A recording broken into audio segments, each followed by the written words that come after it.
Hi everyone, it's photo size time again, exercise and photography. Heading out, it's about 3:30 in the afternoon. It's a beautiful day in Sydney. Clear skies, gonna head back down into the city. Today I'm gonna be shooting wide open.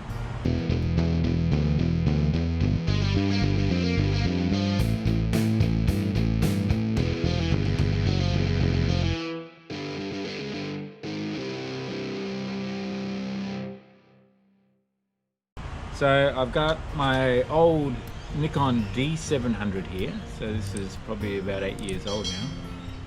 And I've got a bunch of old Nikon manual lenses, AIS or AI lenses. They all are AIS lenses. I'll be shooting this 85mm 1.4. I'll be shooting 50mm 1.2. This is wide open, lots of glass, lots of opening here.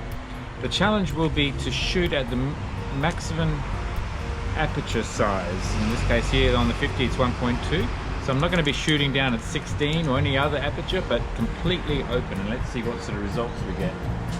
So we've got the 85 1.4, the 50 1.2, and then we've got also the 35 1.4 shooting completely open.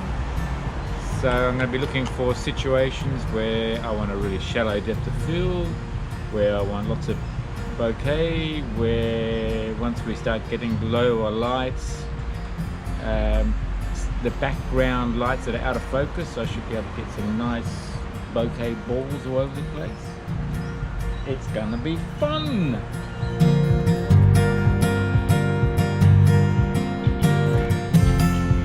I will take photos with the 35, the 50 and 85.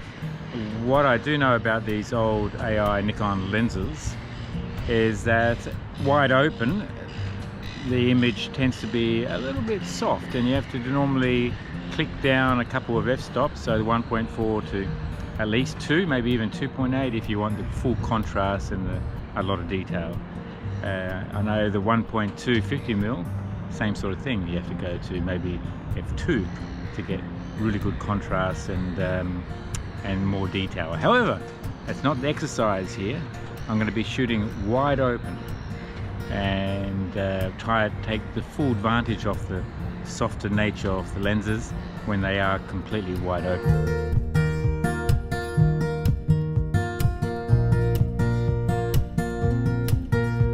Quite a bit of fun here in the city, and let's go have a look to see what the results are like in Lightroom. Hi everyone, I'm back in the studio at GriniFlix Studio, my home studio, as opposed to my GriniFlix Studio out in the Central Coast in the big warehouse. Be nice to get back out there, do some more four-wheel driving stuff, but for now let's just stick to the photography stuff. The 35mm lens I bought, I mean it looks like new still, I bought I think over 35 years ago, and when I was 5 years old.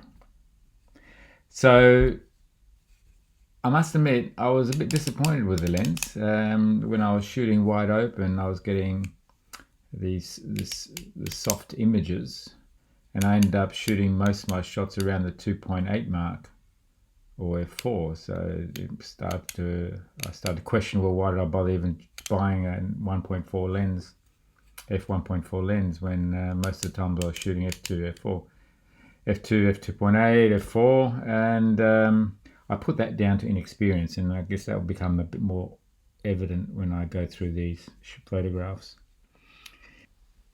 Okay, I'll have to operate without glasses so I can see better.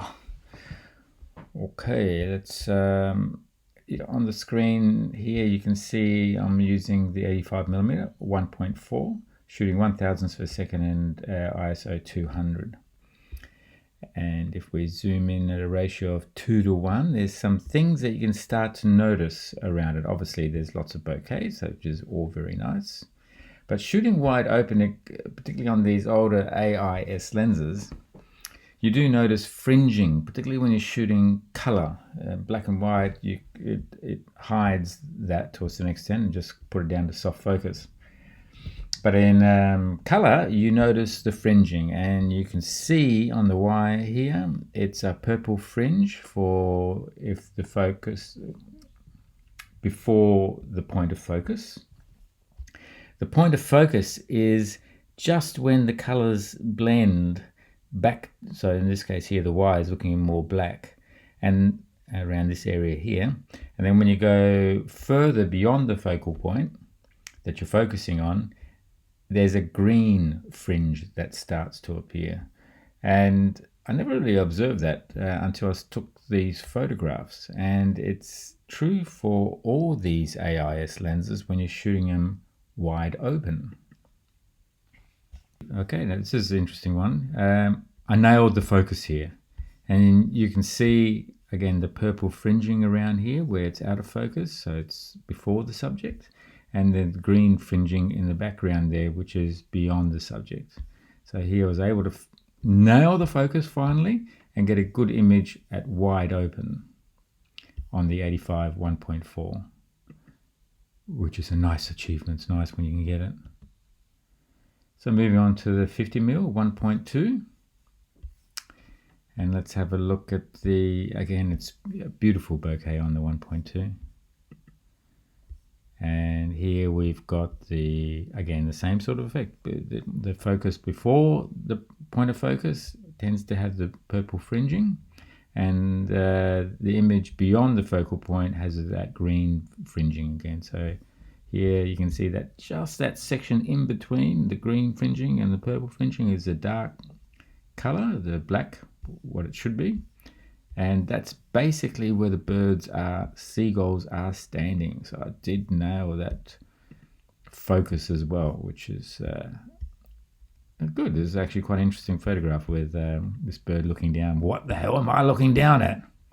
Sharing in the excitement of trying to stay in focus.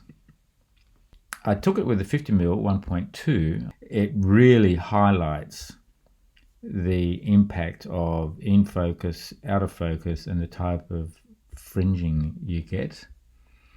So if we look up this area here, you can see again anything before the focus point has that purple fringing, anything beyond the focus point has that green fringing again, and the area in between is that is the correct color. You can see how narrow the depth of field is shooting at 1.2.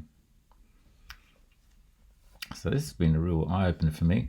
So on to the 35 1.4, and you probably see the same impact here. It's again a really shallow depth of field with the 35, and the area between the part that's actually in focus and the area that's affected by the green fringing and the purple fringing is really narrow. So almost the purple fringing overlaps into the green fringing. That's is what I noticed about the 35 1.4, is that your area in between that is nice color without that fringing is really small on the 1.4, particularly when you're focusing in when you're focusing in a subject that's fairly close to you. Here I was at the minimum focus of the 35, which is at about 0.3 meters, so just under 0.3 meters, just under 1 foot from the subject here, the camera lens. We're looking at another one here, 35. So shooting into infinity, but having some lights here, some reflections or lights in the foreground. Gives you that nice bokeh again in the foreground. We can see the foreground, there's some purple fringing here again, and then when we look into the distance, we're focusing at infinity here, but again between the really strong highlights and a dark area, you'll see the purple fringing regardless whether it's in focus or not. Here's again 35 1.4 focusing on infinity. If I look at The distance, I suppose, like here, the museum letters here, it's looking okay, but you do notice the softness in the things that are closer, even though I'm focusing on infinity here. So the 50, 1.2, and you get some purple fringing there again, the things that are out of focus in the foreground. And then as you start to go deeper into the photo, things start to clear up again in the background here. Strong highlights with some darker areas. Again, you notice the purple fringing. And the 85 1.4. So you're getting a nice real clear image there with the 85. I must admit, I'm really impressed with the 85. And there's not as much purple fringing with the 85 as there is with the 50 and the 35. I think the 35 is the worst when it comes to fringing wide open with purple and green. And in the distance, you actually see the green fringing in the distance. Now here, I wasn't focusing in infinity. I was focusing on the museum here. So, mind you, there's not much difference, I think, at that. Well, on the 85, you probably notice it. So I guess beyond that focal point, that's hence you get the green fringing. Moving on, so 35 1.4, wide open. As the light becomes softer, there's less extreme between the really high lights and the darker areas. So some of the fringing starts to disappear and starts to blend into the photograph, so you don't notice it as much.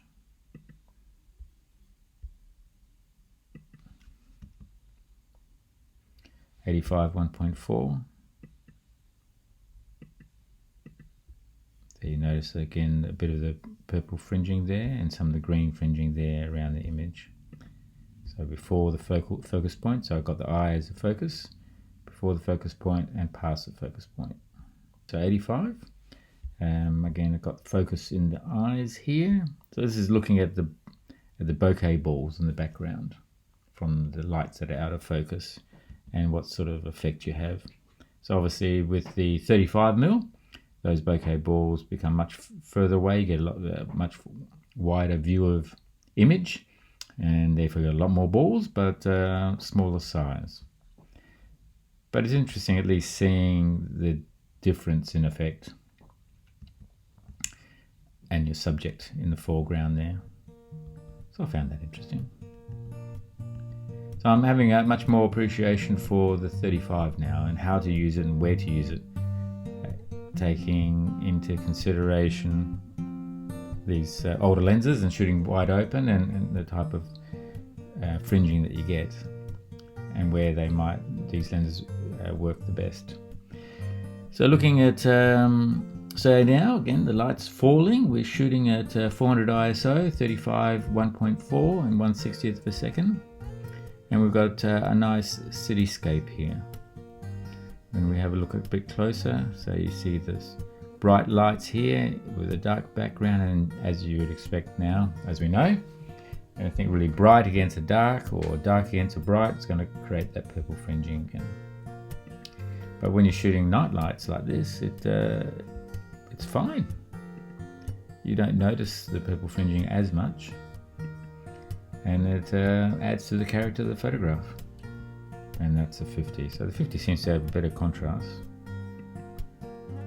You can see the purple fringing there around the bright lights, around there. But again, they look pretty good.